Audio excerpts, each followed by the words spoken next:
Olá, boa tarde, sejam bem-vindos. Eu sou o Mauro Wedequim. Hoje é quarta-feira, dia 15 de julho, dia do homem. O Verdade e Informação está no ar. E vamos ver os fatos mais importantes de hoje. Novas regras. Repórter Viderlan Araújo explica o que mudou na emissão do passaporte. Tô aqui. Recadastramento do programa Bolsa Família termina na sexta-feira. Unidade no centro de Maceió ficou lotada na manhã de hoje. Um pelo outro. Preço do litro da gasolina obriga motorista alagoano a escolher o etanol. Mais uma vez, boa tarde para você que nos acompanha. Vamos atualizar a hora. Olha lá, que horas são agora?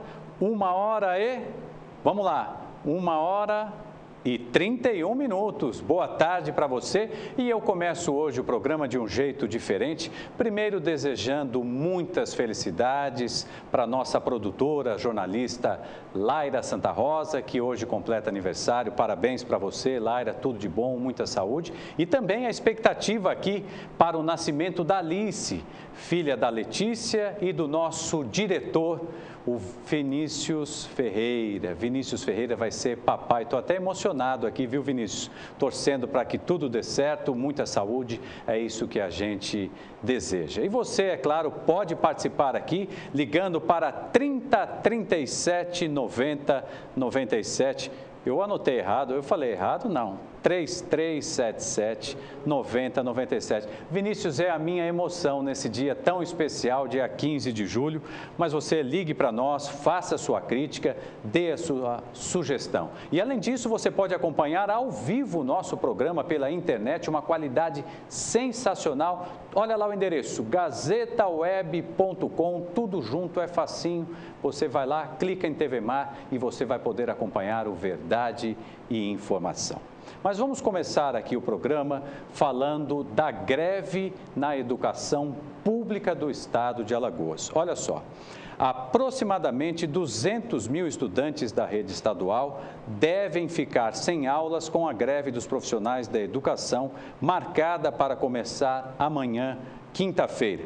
Os professores decidiram cruzar os braços para cobrar reajuste salarial de 13%, além de melhores condições de trabalho e o fim da precarização da categoria. Peço licença para dar a minha opinião. Não acredito que este seja o momento para a greve na educação de Alagoas.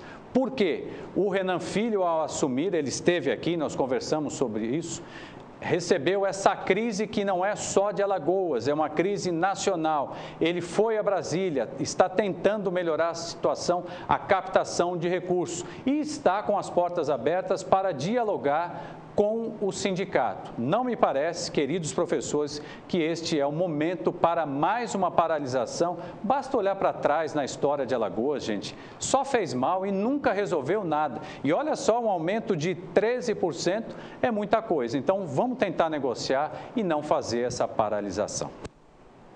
A Prefeitura de Maceió aguarda há 2 anos a regulamentação de porte de arma para os guardas municipais. Sobre isso, Viderlan Araújo traz mais informações. Um abraço para você, Mauro Wedequim. Boa tarde para todos que acompanham o programa Verdade e Informação. Estamos na sede da Polícia Federal para trazer um assunto importante. A possibilidade de que os guardas municipais possam ganhar o porte de arma. Esse assunto foi levantado depois de, inclusive, até declaração do prefeito Rui Palmeira diante de um evento que foi realizado aqui em Maceió, onde já cogitava a possibilidade de realmente os guardas conseguir esse porte de arma e até falou justamente da demora no processo de bater o martelo nesse aspecto da Polícia Federal. O delegado André Santos Costa está aqui conosco, vai participar ao vivo aqui pelo Verdade e Informação e vai explicar para a gente o que é que o senhor tem a dizer, delegado, a respeito desse processo. É real a possibilidade da Guarda Municipal aqui de Maceió andar justamente armado, ganhar esse direito de andar armado? Boa tarde. Boa tarde. Sim, de acordo com o Estatuto do Desarmamento, há essa previsão. Realmente o processo ele já tramita há alguns anos aqui porque há uma série de exigências do Estatuto dos Armamentos, ou seja, da lei, para que a Prefeitura ela possa se adequar e a sua guarda poder se armar. Como ainda não foram preenchidos todos esses requisitos, mas agora nós estamos em tratativas com a Prefeitura, com a secretária Mônica Suragi, mais diretamente, e estamos tentando viabilizar e agilizar para colaborar mais também, né, com a guarda e com a segurança pública aqui da capital. Inclusive, estamos aí estudando já estabelecer um convênio com a guarda para que, através desse convênio, fique prevista a possibilidade, e já colocamos à disposição, para que nossos instrutores de tiro, nós temos, né, vários instrutores aqui na Polícia Federal, para que esses instrutores de tiro possam dar o treinamento aos guardas municipais, e também colocamos à disposição o estande aqui da Polícia Federal, já que eles não têm local para esse treinamento. Segundo informações, conversando com a secretária, eles já estão em tratativas com a Academia da Polícia Civil aqui do Estado, pois há essa exigência no Estatuto do Desarmamento de que a formação de guardas deve ser através de uma escola policial, e estamos colocando à disposição que, através desse curso a ser ministrado pela Academia da Polícia Civil, se a Polícia Civil também precisar de ajuda, nós colocaremos à disposição esses nossos instrutores e também o nosso espaço aqui. Delegado, é importante dizer que não é só liberar justamente o porte de arma, existe uma preocupação também da Polícia Federal com o trabalho que vai ser feito até para disciplinar esses guardas, também tudo isso está sendo colocado à disposição, é essa a ideia? Claro, sempre há uma preocupação de você colocar uma tropa, vamos chamar assim, uma tropa armada, né? Então, tem de ser realmente algo bem criterioso, algo bem controlado. Uma das exigências que já está cumprida, tem que haver uma corregedoria, um setor que acompanhe e que possa fazer um trabalho de correção sobre a atividade dos guardas. Então, há essa preocupação da Polícia Federal em fazer o processo da forma legal, da forma correta e bem criteriosa, para que também uma solução que a gente está buscando encontrar com a Prefeitura não venha se tornar um problema. E aqui, na verdade, pelo que o senhor tem acompanhado o processo, acredita que em quanto tempo isso já deve ser, por exemplo, um próximo passo pode ser dado? Eu acredito que em poucos meses, porque vai depender ainda dessa formação, né? Já seria, vamos dizer assim, a última etapa para que a Polícia Federal possa dar autorização desse porte de arma. Então, a última fase agora é esse curso de formação na Academia da Polícia Civil. Então, concluindo esse curso, certamente os aprovados, né, os guardas que forem aprovados, eles receberão esse porte funcional. Falando justamente de uma maneira mais ampla da coisa, que tipo de exigências a Polícia Federal vai cobrar justamente de cada agente da Guarda Municipal para que ele possa andar armado? A maioria das exigências da lei são exigências à Prefeitura, não ao guarda municipal. Então, essas exigências à Prefeitura foram cumpridas. E a única realmente que está restando é a exigência em relação ao curso de formação em uma escola policial. Em sendo concluído esse curso de formação, as exigências para o guarda municipal, algumas são semelhantes ao do cidadão comum. Há necessidade de uma avaliação psicológica e que faz parte do treinamento lá na Academia de Polícia, eles estarem aptos, né, passarem no teste de tiro. Então, basicamente, são essas as exigências. Obrigado, então, ao delegado André Santos Costa, ele que representa justamente a Polícia Federal, falando de um assunto importante, já que o prefeito Rui Palmeira, nos últimos dias, já falava a respeito dessa real possibilidade, como a Polícia Federal já vem, inclusive, acompanhando todo o processo, e falta justamente só a definição desse local do curso para poder dar um andamento e bater o martelo essa situação, até mesmo concretizar todo o processo de liberação para que os guardas municipais possam andar com porte de arma, possam andar armado com essa liberação aqui justamente diante dos critérios estabelecidos por lei. Aqui direto da Polícia Federal, com imagens de Flávio Santos, eu volto com você nos estúdios. Mauro Wedequim. Muito obrigado, Viderlan. Boa tarde para você e um grande abraço para o doutor André, que tem desempenhado realmente um trabalho muito importante à frente aqui da Polícia Federal em Alagoas. Agora, em relação a esse pedido do prefeito Rui Palmeira, ele disse para nós esta semana que realmente não há outra saída senão armar a Guarda Municipal. O que precisa daqui para frente, assim que isso começar a valer, é redobrar os cuidados, porque eu tenho certeza que o senhor e a senhora que me acompanham neste momento estão lembrados do grande número de roubos de armas desses vigilantes das empresas privadas. Então, a Guarda Municipal vai ter que redobrar a atenção para também não ser vítima da ação desses bandidos. A Receita Federal libera nesta quarta-feira o pagamento das restituições referentes ao segundo lote do Imposto de Renda de 2015. O lote também contempla as restituições residuais dos exercícios de 2008 a 2014. As consultas podem ser feitas pelo site da Receita, que é receita.fazenda.gov.br. Eu vou repetir, receita.fazenda.gov.br e também pelo telefone 146. Telefone 146. Tomara que você esteja lá. Com pouco dinheiro no bolso, o alagoano está mudando hábitos até na hora de abastecer o carro. O consumo de etanol cresceu 57% nos 5 primeiros meses deste ano. Vamos conferir a reportagem de Odilon Rios. Cadu Epifânio tinha 2 carros. Com a crise, passou a ter apenas um. E para economizar ainda mais, aumentou os abastecimentos com álcool. Conseguiu uma folga financeira de 30%. Nesse sentido, Odilon, você tem que ser o mais objetivo possível no ponto de vista do seu consumo. O álcool, para nós que dirigimos em Maceió, ele realmente ainda é uma vantagem. Nesse sentido, é uma vantagem com certeza. Situações como as de Cadu são cada vez mais comuns. Segundo o governo, de janeiro a maio deste ano, o consumo de álcool em Alagoas cresceu 57% em relação ao mesmo período do ano passado. A alta no preço da gasolina fez o consumidor ceder às exigências do bolso. Neste posto, o aumento da gasolina afastou as pessoas, queda de 25% a 30% do movimento.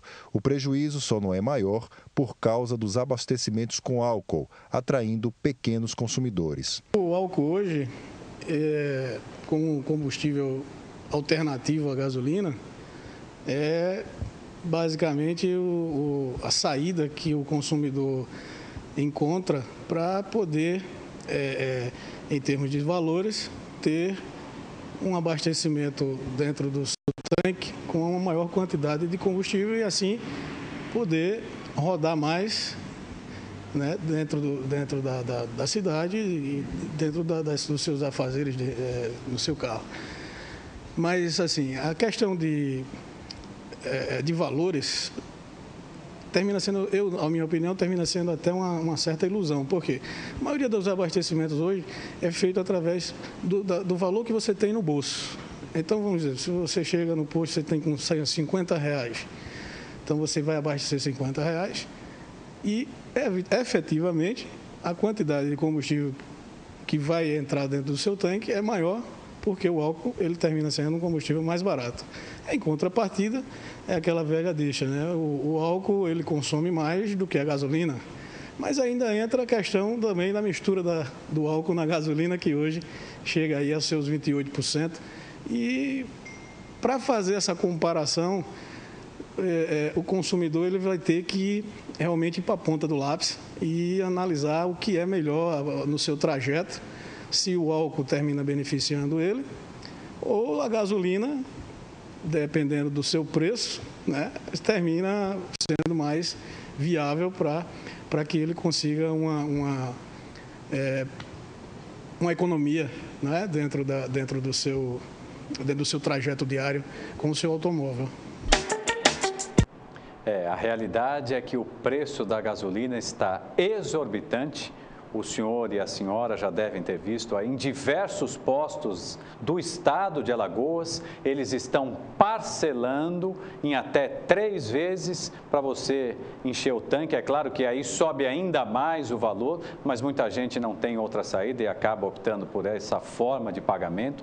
E o álcool, o governo federal vai ter que dizer para nós o que vai acontecer daqui para frente. Nós já tivemos na história do Brasil o Proálcool e outros programas, quando o Bush, o então presidente dos Estados Unidos, disse que ia comprar toda a produção do Brasil, a festa estava feita aqui, mas nada disso aconteceu. E agora, diante desse cenário aí de gasolina nas alturas, vamos ver a resposta do governo federal. Parte da estrutura de metal da sinalização da festa dos 100 anos de Rio Largo desabou na manhã desta quarta-feira. Nós temos aí a foto e atingiu 4 veículos. O incidente aconteceu no centro da cidade. De acordo com informações da assessoria de imprensa da Prefeitura de Rio Largo, veja aí as imagens na foto que nós agradecemos é da Ragi Torres, foto Ragi Torres. A estrutura teria caído por causa da força do vento. Ainda de acordo com a Prefeitura, os proprietários dos veículos atingidos serão ressarcidos. Ok. Agora eu vou para um rápido intervalo. Não saia daí, a gente volta já já para falar de mais economia. Não saia daí. Até já.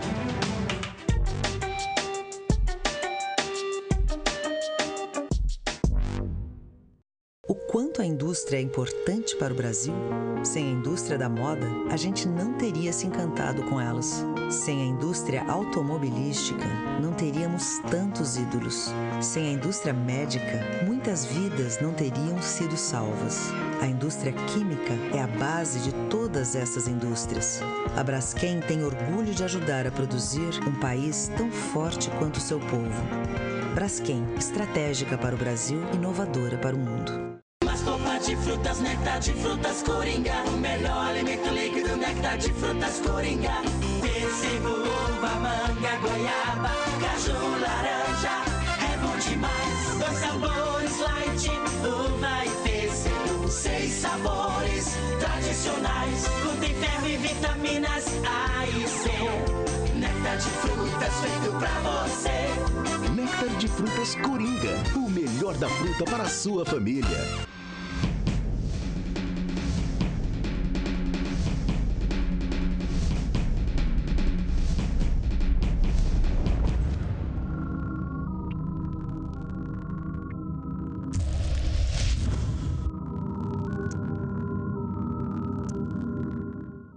Você sabe qual o papel da Câmara Municipal? Atender as demandas da população através dos vereadores. O melhor jeito de fazer isso é falando diretamente com você. Para isso, a Câmara possui diversos canais que facilitam a sua participação nas muitas melhorias que podemos realizar juntos. Acesse nosso site, fale com a ouvidoria ou participe pessoalmente das sessões ordinárias e audiências públicas. A Câmara quer transformar a capital e com a sua participação a cidade muda mais rápido e melhor. Câmara Municipal de Maceió.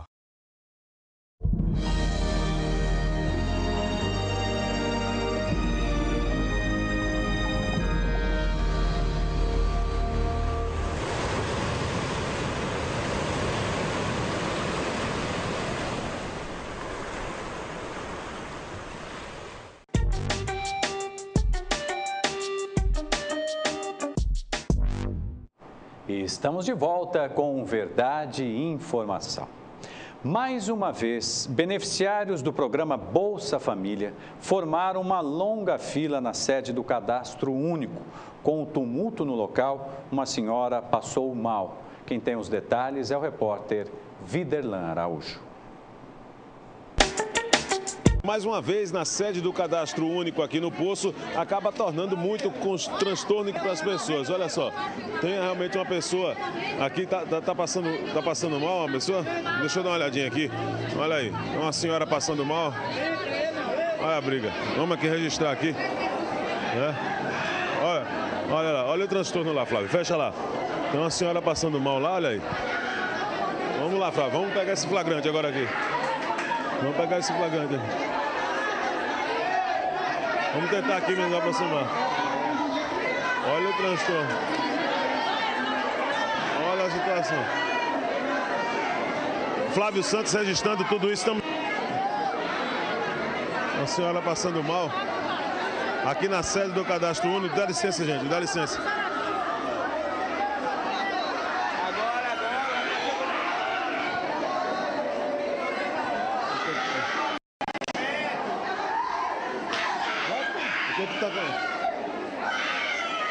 O que está acontecendo com a senhora?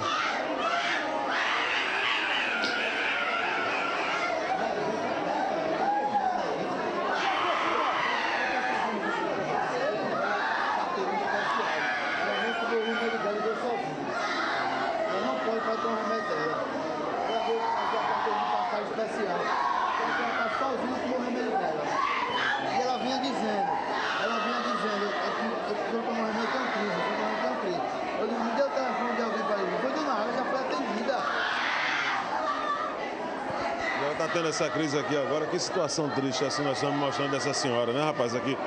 Pelo menos é o que as pessoas disseram o seguinte, viu, Flávio? Aqui, pelo que o pessoal relatou, ela é especial e através desse processo especial aqui, ela precisa tomar um medicamento e teve todo esse problema. Vamos acompanhar aqui para ver qual vai ser o desfecho desse assunto. A fila é enorme aqui na sede do Cadastro Único. Vai chamar o pessoal da segurança? O pessoal vai chamar a ambulância? A ambulância? O problema é que não tem um familiar, pô. Não tem um familiar dela, né, nesse caso, né?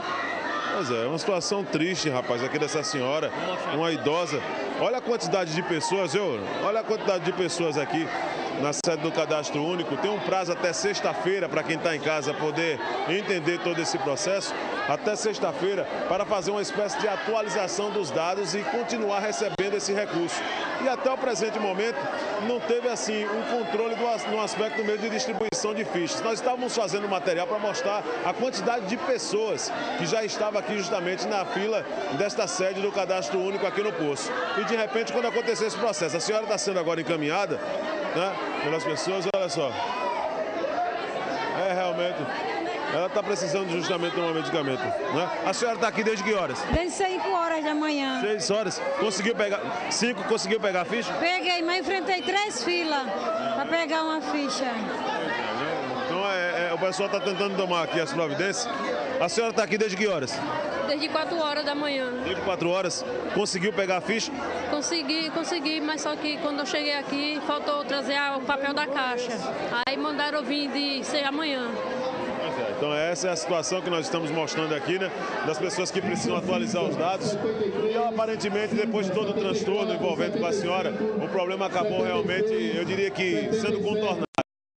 Mas é realmente um momento onde as pessoas acabaram também vindo para frente, onde nós estamos acompanhando aqui o processo. Olha só, olha aí a situação das pessoas que fazem parte justamente do cadastro, que acabam usufruindo do benefício do cadastro do Bolsa Família, que precisam passar. Então tem gente chegando muito cedo para poder pegar essas fichas, são 60 fichas pelo que passaram para a gente, e aí tem muita gente que acaba muitas vezes trazendo até muitas vezes o documento errado, tendo que voltar, enfrentar 2, 3 filas e passar por todo esse processo que nós estamos aqui com exclusividade. Imagens de Flávio Santos, Viderlan Araújo para a TV Mar Canal 25 da NET. Muito obrigado, Viderlan. Parabéns a você e ao Flávio, que fizeram realmente um trabalho muito importante, como você disse, exclusivo aí na sede do Cadastro Único. Mas vamos falar aqui, gente, 2 coisas. A primeira é que o brasileiro deixa tudo para a última hora e não tem jeito. Mas também vamos dizer outra coisa. Já faz tempo e muito tempo que o querido Bolsa Família é uma bagunça. Ninguém sabe quando começa o cadastramento, quem tem que se recadastrar, e aí as pessoas que não querem perder vão lá, às vezes, ou muitas vezes, quem vai lá nem precisaria estar lá e acaba ficando, como nós vimos essa senhora, passa mal, chega de madrugada, tem gente que chega na noite do dia anterior para tentar pegar uma senha. Então, gente, pelo amor de Deus, será que não tem como organizar isso de uma vez por todas? E olha que esse problema, ó, é antigo. E outro detalhe, em janeiro deste ano, um funcionário da coordenação do Bolsa Família morreu na sede do Cadastro Único no último dia de recadastramento, onde centenas de pessoas aguardavam atendimento na fila.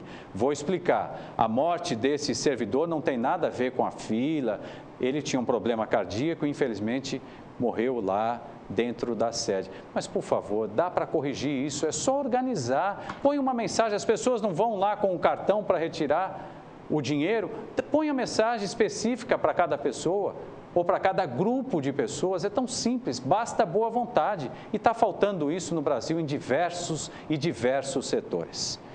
Inflação acima do teto da meta, estagnação do comércio, demissões e medidas do governo para tentar conter a crise. São assuntos que fazem parte do cotidiano do brasileiro atualmente. O que todos querem saber é: a crise vai demorar a passar? Sobre isso eu converso agora com o professor do Departamento de Economia da UFAL, Universidade Federal de Alagoas, o economista Reinaldo Ruben. Muito boa tarde, professor. Obrigado. Muito obrigado por aceitar o nosso convite de vir até aqui, a TV Mar, participar do Verdade e Informação. E eu começo, professor, brincava com o senhor aqui antes da sua chegada, ao vivo, dizendo que a crise me parece que é uma doença contagiosa, né? A questão do pessimismo. Mas é a crise, isso já se alastrou por diversos setores. Como é que o senhor analisa o atual momento do ponto de vista, claro, econômico do país? Boa tarde. Olha, a verdade é que a crise realmente ela está num processo de... está se alastrando. E está se alastrando por várias razões bem claras. Primeiro que o governo decidiu tomar uma série de medidas numa velocidade muito rápida, que foi corrigir, por exemplo, defasagens que haviam nos preços da energia, da gasolina, então promoveu um choque tarifário. O Banco Central teve que aumentar muito a taxa de juros para conter a inflação, o que tornou o crédito muito caro. Por sua vez, do ponto de vista fiscal, o governo está cortando gastos, aumentando o tributo. Então, quando você soma esse conjunto de fatores, isso faz o quê? O poder de compra das famílias cair, não é verdade? Então, o cidadão começa a sentir no seu orçamento familiar o custo de vida aumentando, o custo do crédito aumenta. Então, as empresas passam a ter dificuldade de vender, o comércio de vender, aumenta os estoques. E agora estamos chegando na parte mais dolorosa desse processo de ajuste, de crise que você se referiu no início, que é o aumento da taxa de desemprego, que vem aumentando realmente numa velocidade muito rápida. Infelizmente, a tendência é isso se manter assim até final desse ano e provavelmente até o primeiro semestre do próximo ano. Então, o que os economistas hoje vislumbram é uma possibilidade de retomada, mas ainda uma retomada tênue a partir do segundo semestre do próximo ano. Essas medidas, professor, adotadas pelo governo federal, são medidas bem-vindas, necessárias, ou houve algum tipo de exagero ou realmente não havia outro caminho? Olha, que era necessário fazer um ajuste, eu acho que há um consenso quanto a isso. O que se discute hoje é a forma como esse ajuste está sendo feito, não é? Eu penso que, na realidade, a velocidade com que está se dando esse ajuste, ela pode, de fato, gerar uma taxa de desemprego e uma queda no produto bastante considerável. Para você ter uma ideia, no início desse ano, em janeiro, a expectativa, quando se fazia uma pesquisa junto ao mercado, era que o produto esse ano iria crescer em torno de 0,5%. Hoje, essa expectativa já está numa queda de 1,5%. Então, isso mostra claramente que o ajuste está sendo feito numa velocidade muito forte. O que se discute hoje é, primeiro, se essa velocidade ela não vai terminar gerando um problema de desemprego e uma desaceleração muito forte na economia, que termina tirando os efeitos positivos do ajuste. Explico. Veja mesmo, o governo está precisando gerar uma economia para poder pagar a sua dívida, que se chama superávit primário, que é o quanto ele arrecada menos que ele gasta, tirando o serviço da dívida.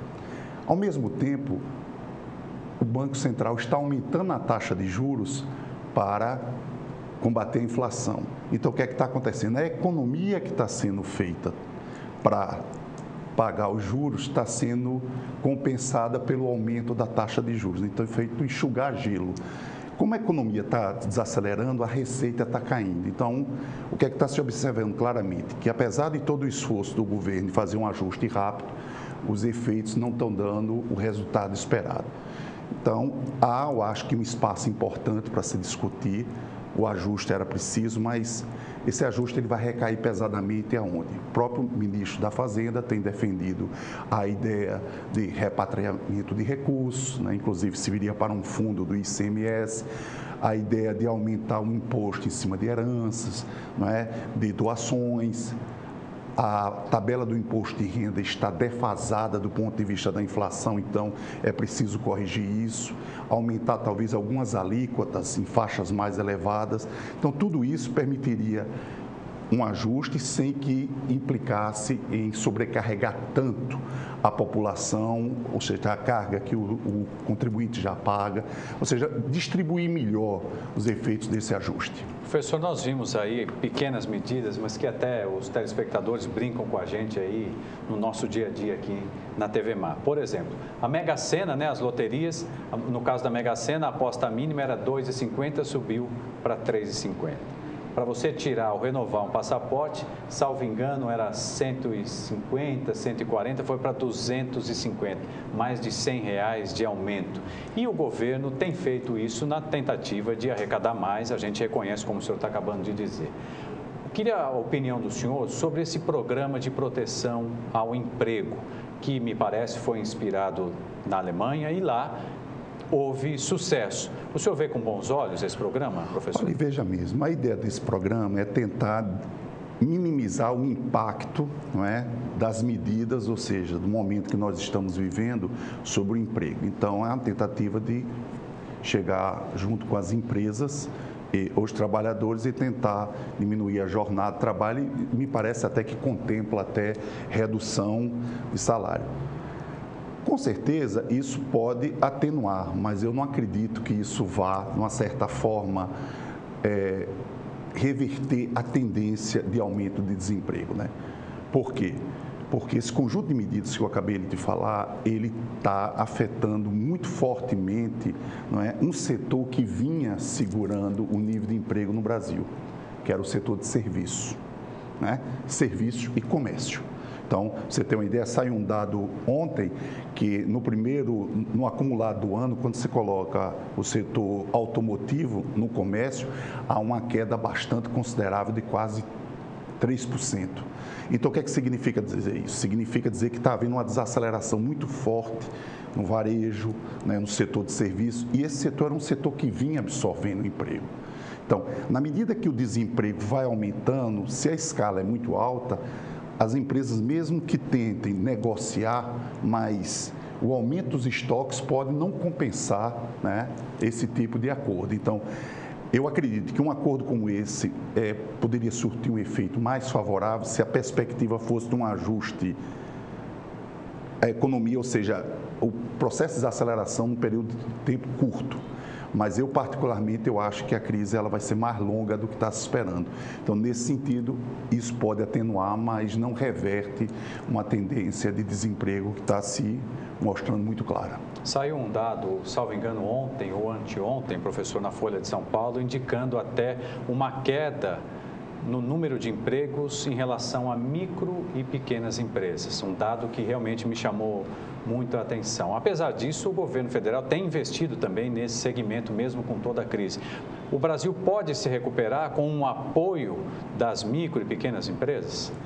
Olha, veja mesmo, com certeza as micro e pequenas empresas têm um papel importantíssimo justamente na geração de emprego, né? Inclusive, eu acredito que nesse período, nesse bom momento que vivemos antes desse ajuste, era o setor que vinha, quer dizer, quando você pegava grandes e médias e pequenas e microempresas, pequenas e microempresas que estavam gerando maior contingente de emprego. A questão da retomada, quer dizer, de um ambiente favorável para que essas micro e pequenas empresas possam se recuperar, vai depender muito da capacidade de recuperação da economia brasileira como um todo, né? E aí depende não só do impacto que esse ajuste vai ter na economia, mas também depende do que está acontecendo no resto do mundo, não é? Nós temos a economia americana está começando a dar sinais de recuperação, a economia chinesa está mostrando que vai ter um crescimento que não vai ser mais aquele que ela tinha antes, o novo normal vai se dar no patamar mais baixo. Existe essa situação da Grécia aí que coloca uma certa instabilidade, então isso vai impactar onde? No preço das commodities. E as commodities têm um peso importante nas nossas exportações. E do ponto de vista interno, vai depender justamente da velocidade com que esse ajuste vai se dar e se de fato isso vai permitir já a partir do segundo semestre do próximo ano um processo de retomada. Eu acredito que ainda é cedo para dizer isso. Por quê? Porque tem uma série de fatores que não só são econômicos, que também estão contribuindo para aumentar a incerteza ou diminuir o grau de confiança dos empresários, das famílias, dos trabalhadores, que é justamente essa situação, por exemplo, da Petrobras e outros fatores políticos que têm gerado uma certa instabilidade no ambiente econômico. Então, é difícil, os economistas estão sofrendo muito hoje para fazer as suas previsões, porque a gente está num processo realmente de ajuste que está mostrando claramente que a travessia não vai ser uma coisa tão fácil assim, infelizmente. Professor, vou fazer uma pergunta de amigo, viu? Não é de inimigo, não. Diante de tudo isso que o senhor nos falou até agora, 2 horas e 5 minutos. É possível o brasileiro se proteger da inflação, se proteger do desemprego? Tem alguma fórmula mágica ou não tem jeito, o jogo está jogado? Não, do desemprego realmente é um tanto complicado, porque a decisão de empregar ou não depende do empregado, e sim do empregador. Por sua vez, o empresário, veja que coisa interessante, a gente está começando a sentir mais fortemente o efeito no desemprego agora, e por que não sentiu-se tanto o ano passado, que você já tinha uma economia crescendo próximo a zero? Porque demitir no Brasil é caro. Então, os empresários fizeram o possível para segurar, talvez numa perspectiva que a retomada viria mais rápida, talvez na perspectiva que a economia iria superar mais rapidamente, mas hoje eles estão começando a perceber que essa crise a travessia vai ser um tanto longa, então estão tendo que desempregar. Agora, do ponto de vista o trabalhador procurar se defender da inflação, o que ele tem que fazer é pesquisar mais, não é? Ele vai ter que redimensionar os seus gastos, quer dizer, aquele momento de usar o cartão de crédito com uma certa tranquilidade, hoje é necessário ter cautela, então se puder fazer um ajuste na família, procurar melhorar aí a sua poupança, se houver espaço para isso, pesquisar preço, eu acredito que é a única forma que ele poderia, na realidade, que eu posso sugerir que o cidadão, para se defender dessa situação e tentar rezar para ver se a gente consegue superar isso o mais rapidamente possível. Professor, aproveitando a sua presença aqui, eu vou pedir para o Vinícius Ferreira, o nosso diretor, colocar aqui na tela a cotação do dólar e a bolsa neste momento. Aproveitando a sua presença aqui, olha só, neste momento o dólar comercial para compra R$ 3,15, o mesmo valor para a venda, o dólar turismo R$ 2,99 para compra, R$ 3,35 para a venda, e a Bolsa de Valores do Estado de São Paulo, neste momento opera em queda de 0,65% a 52.893 pontos. Até o dólar também, né, atrapalhou as viagens, né, das pessoas, quem tinha condição. Até isso parece que acabou sendo freado, né, professor? Porque o que está acontecendo com o dólar é que à medida que esse processo do dólar no Brasil não é uma coisa isolada. Quer dizer, o dólar se valorizou em relação a várias moedas no mundo, em relação ao euro e outras moedas. Mas no caso do Brasil, o que é que acontece? O governo, ele através do Banco Central, ele está diminuindo a intervenção no mercado de câmbio. Então, isso tem favorecido uma desvalorização do câmbio. Mas, em contrapartida, na medida que ele mantém a taxa de juros muito elevada, isso contribui para que esse dólar não se desvalorize muito. É por isso que ele tem oscilado. Tem momentos que chega mais perto de 3,20, depois 3,10, então ele mantém-se oscilando dentro dessa faixa estreita. Ok, então queria agradecer a presença aqui do professor Reinaldo Ruben, professor do Departamento de Economia da UFAL, que nos deu essa aula, a mim e a todos vocês, felizmente. Professor, muito obrigado pela sua presença. Eu que agradeço o convite. Boa tarde, um grande abraço. As portas estão sempre abertas para o senhor. Muito obrigado, professor. Boa tarde. Boa tarde. A Federação das Indústrias e o governo discutem o aumento da isenção fiscal para enfrentar os efeitos do ajuste federal. E Alagoas pode ter de abrir mão de mais dinheiro em nome da mão de obra local. Como é isso? A resposta na coluna No Ponto.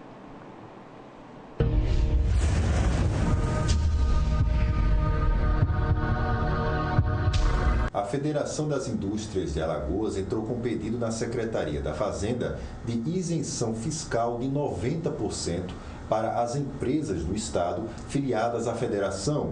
Hoje, elas têm 50% de isenção. O que elas alegam? Efeitos do ajuste fiscal da era Dilma Rousseff, que também aumentou os valores da luz elétrica e combustíveis.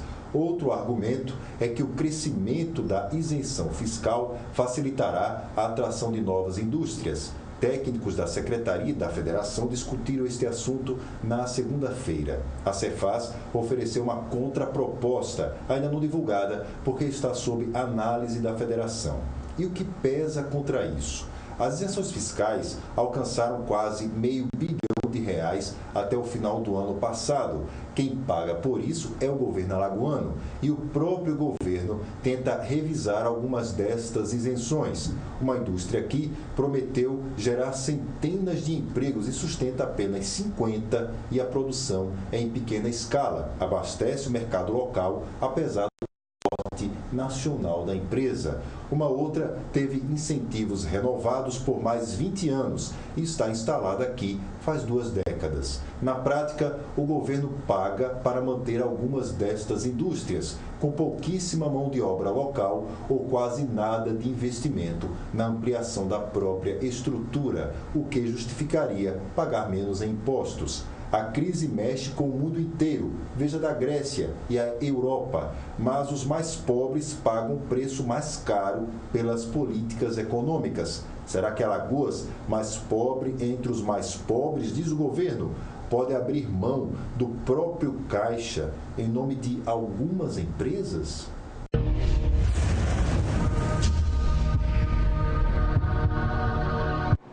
Odilon, talvez o remédio para ajudar aí a empurrar, a alavancar a economia seja esse mesmo. Tem que abrir mão um pouco da arrecadação para tentar gerar emprego. E neste momento, a situação, como nós vimos aqui o professor dizer agora, não está nada fácil. A crise que parecia que ia terminar em 2015, os economistas, os especialistas já estão falando em 2016. Mas agora eu vou para um rápido intervalo e na volta tem Polane Santos com notícias quentinhas para você. Não saia daí, até já.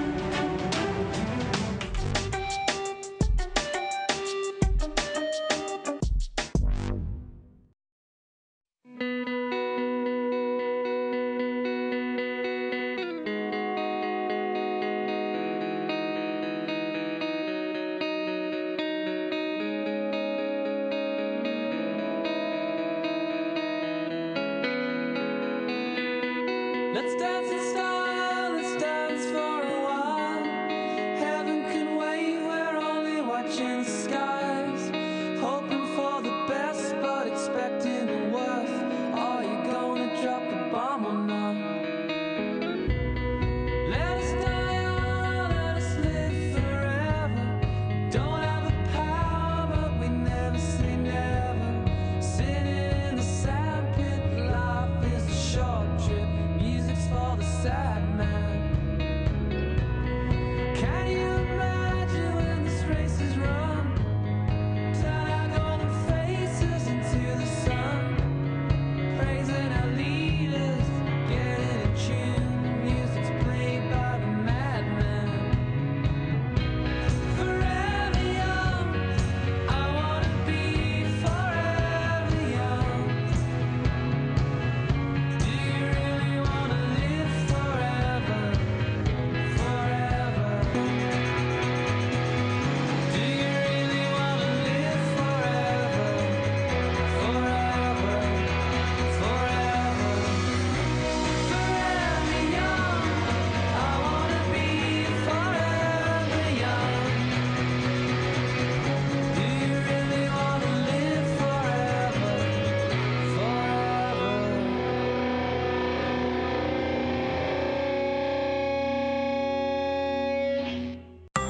Você sabia que toda criança tem o direito de ser feliz e de se sentir protegida? Pois é, e é por isso que existe o time da defesa. Uma super equipe criada para mostrar às crianças como se proteger contra a violência sexual. Esse time tem muito para ensinar, e a primeira lição é que nenhuma criança deve sentir medo ou vergonha de pedir ajuda. Se algo estranho acontecer com você, conte para alguém em quem confia ou disque o número 100 do seu telefone e denuncie. Diga não. Defenda-se.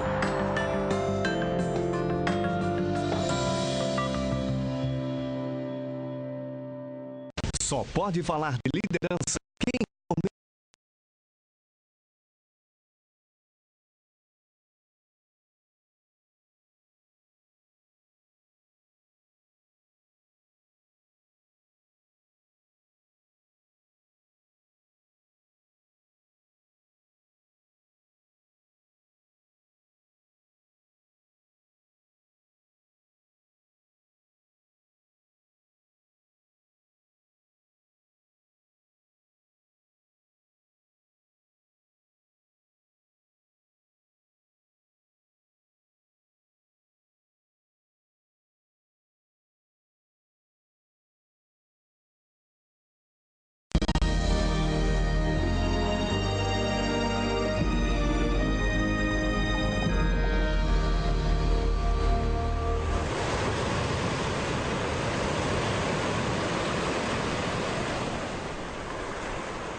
Voltamos com Verdade e Informação. Lembrando que você pode acompanhar o nosso programa ao vivo pela internet. É facinho, gazetaweb.tudojunto.com.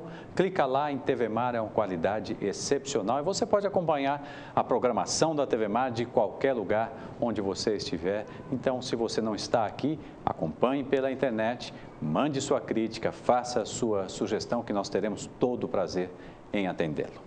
A nova versão do passaporte brasileiro passou a ter validade de 10 anos. De acordo com o Ministério da Justiça, agora o Brasil está alinhado com o padrão adotado em outros países. Viderlan Araújo traz os detalhes. E desde o último dia 6 que a Polícia Federal já se adequou aos critérios estabelecidos através de a lei de portaria número 927 do Ministério da Justiça, que traz algumas alterações para poder aumentar a segurança na emissão de passaportes. E o prazo, por exemplo, de validade dos passaportes, que inicialmente era de 5 anos, agora passou para 10. Um reajuste também no aspecto de emissão do passaporte também teve. Mas quem vai falar melhor conosco dos aspectos positivos a partir de agora, principalmente no aspecto de segurança, é o delegado da Polícia Federal, superintendente André Santos Costa, que vai explicar para nós quais são os efeitos positivos dessa mudança nos critérios estabelecidos através dessa portaria na emissão de passaportes. Com essas mudanças, o Brasil ele passou a se adequar a exigências de padrão internacional. Hoje, o nosso passaporte, com as alterações na segurança do documento, ele não deixa a desejar em nada em termos de segurança o passaporte de qualquer país de primeiro mundo, por exemplo, da Europa ou dos Estados Unidos. Então, o nosso passaporte tem a mesma qualidade e os mesmos critérios de segurança dos passaportes desses demais países. Além disso, também, como você falou da taxa, realmente houve um reajuste. Apesar de ter aumentado a taxa, proporcionalmente o passaporte hoje está mais barato. Como o passaporte antes valia por 5 anos, atualmente vale por 10. O cidadão que emite passaporte, ele pagava antes, em média, por ano, R$31, cerca de R$31 por ano, e agora vai passar a pagar R$25 por ano. Tá? Outra mudança e também uma vantagem para desburocratizar o atendimento ao cidadão é que no passaporte agora vai constar a filiação da pessoa. Então, no caso de menores de idade, isso é importante, porque antigamente os pais, além de viajar com o passaporte, precisavam levar uma certidão de nascimento ou um RG do menor. Agora não há mais essa necessidade, porque o agente de imigração ele pode fazer a conferência da filiação através apenas do passaporte. Outra mudança também no caso de menores que viajam desacompanhados, isso é muito comum em caso de intercâmbio cultural, viagens em grupo, né? Se ele viajar desacompanhado, ou no caso de um menor que viaja com apenas um dos pais, que acontece muito no caso de pais divorciados. Anteriormente a esse passaporte, havia necessidade da expedição de um documento, um formulário próprio do CNJ. Esse formulário era assinado pelo pai ou por ambos os pais, que autorizasse a viagem do menor, desacompanhado ou acompanhado de apenas um dos genitores, e a pessoa tinha que se dirigir ao cartório para reconhecer firma. Nada disso será mais necessário. É a opção do cidadão. Ao requerer o passaporte no site da Polícia Federal, vai haver lá, em um dado momento, ele fazer uma das 3 opções. Ele pode optar para não dar autorização prévia para o menor viajar, e aí a cada viagem que o menor for fazer, ou desacompanhado ou acompanhado de um dos pais, ele precisa fazer o procedimento antigo. Uma outra opção é que ele autoriza o menor viajar apenas acompanhado de um dos pais. Então, já vai estar pela prazo de validade do passaporte enquanto ele for menor de idade. Então, já fica pré-autorizado, né, que ele pode viajar o menor pode viajar sozinho com um dos pais. E uma terceira opção é que, além de estar autorizado ele viajar com apenas um dos pais, é também que ele possa viajar desacompanhado. Então, vai ter essas 3 opções, e se o cidadão quiser optar por uma das 2 novas opções, né, então ele vai ter uma facilidade nesse caso de viagem de menor.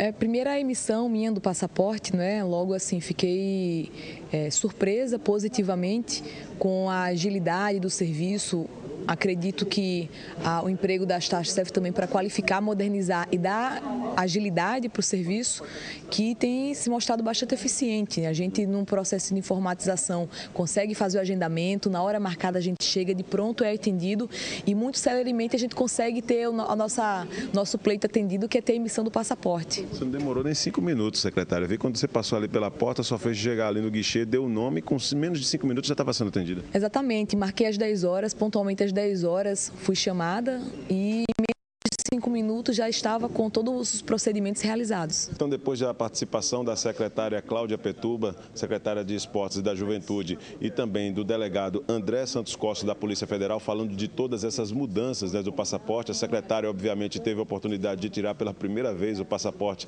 e nós aqui registramos esse fato, né, aqui da sede da Polícia Federal, só trazendo algumas informações. Em linhas gerais, o valor realmente que tem a ser reajustado agora para R$ 257,25, que é o valor para a retirada do passaporte. Isso dá em torno, em 10 anos, de R$ 25,72. Isso é uma contribuição menor em relação ao que já estava sendo praticado anteriormente, onde o prazo de validade do passaporte era de 5 anos, onde custava realmente para cada usuário, para cada pessoa portadora do passaporte, em torno de R$ 31,21. São as mudanças para poder não só beneficiar os brasileiros na questão da agilidade, como também no fortalecimento da segurança, principalmente na validade dos passaportes no exterior. Com imagens de Flávio Santos, Viderlan Araújo, para a TV Mar, canal 25 da NET. Muito obrigado, Viderlan. É claro que a emissão de passaporte no Brasil melhorou e muito o serviço da Polícia Federal. Idem, você realmente entra na internet, faz o agendamento, paga a taxa, vai lá no horário, é atendido maravilhosamente bem, não tem nenhum tipo de problema. Agora, nós temos que dizer a verdade aqui. Subir a taxa para R$ 257 de uma vez, um aumento de mais de R$ 100, por que o governo fez isso, gente? Porque o país está em crise e precisa arrecadar mais. É claro que aumentando o prazo de validade do passaporte, como disse aí o Viderlan, você faz uma conta ano a ano, pode até ser que seja menor na comparação com o prazo anterior, que era de 5 anos. Mas vamos ser sinceros, é caro e muito caro. Mas agora é hora de Polane Santos, a nossa produtora. Polane Santos está aqui para mais informações. Polane, quarta-feira, hoje é dia do homem, Pois Polane. é, parabéns, Mauro. Vinícius, parabéns para você. Riva, você merece parabéns? Merece, né? Pastor, também. Feliz dia do homem, que é um dia que está aí muito mais, agora falando sério, muito mais em relação à saúde do homem, né? Exatamente, pois é. Para o Dia da Mulher, geralmente se é comemorado com flores, com presentes, mas para o Dia do Homem ainda se bate muito nessa tecla do cuidado com a saúde, porque infelizmente muitos homens ainda não levam a saúde a sério, né? O homem tem aquele gravíssimo defeito de dizer que não é com ele e quando vai ao médico já está numa situação extremamente complicada, principalmente quando o assunto é próstata. Então, nós homens não podemos abrir mão de todos os procedimentos, fazer os exames que são necessários, porque, no caso do homem, o exame de toque é o que realmente indica se há algum problema ou não com a próstata. Então, feliz dia do homem, mas também cuide da sua saúde. Me permita essa colocação, Orlando. Com certeza, vamos acabar com esse preconceito, Vamos sim. Pois é, olha, Mauro, hoje, na realidade, eu estou trazendo um alerta muito importante para todos os alagoanos, né? Que a Secretaria Municipal de Joaquim Gomes identificou 8 casos de leishmaniose entre os meses de junho e julho agora de 2015. Vale a gente lembrar que a leishmaniose é considerada uma das 6 doenças mais importantes do mundo pela Organização Mundial de Saúde, porque ela pode causar deformação na pessoa que foi infectada, inclusive levar a óbito. E aí eu tenho aqui também uma informação importante a respeito de que a leishmaniose, ela é uma zoonose que é transmitida pelo mosquito palha. Inclusive, nós temos imagem aí desse mosquito, pois é, que seria interessante a gente mostrar justamente para que as pessoas possam identificar. Não é o mosquito Aedes aegypti, que é o transmissor da dengue, né? É o mosquito palha. E esse mosquito palha, desculpe, Polane, te interromper, mas acho importante a gente frisar isso, ele é um mosquito pequeno, né? Bem menor do que o Aedes aegypti, né? Exato, ele é tão pequeno, Mauro, que ele inclusive pode passar pelos furinhos das telas e dos mosquiteiros convencionais. Então, as pessoas que pretendem se proteger dele, é interessante que utilizem uma malha com os furos menores, né?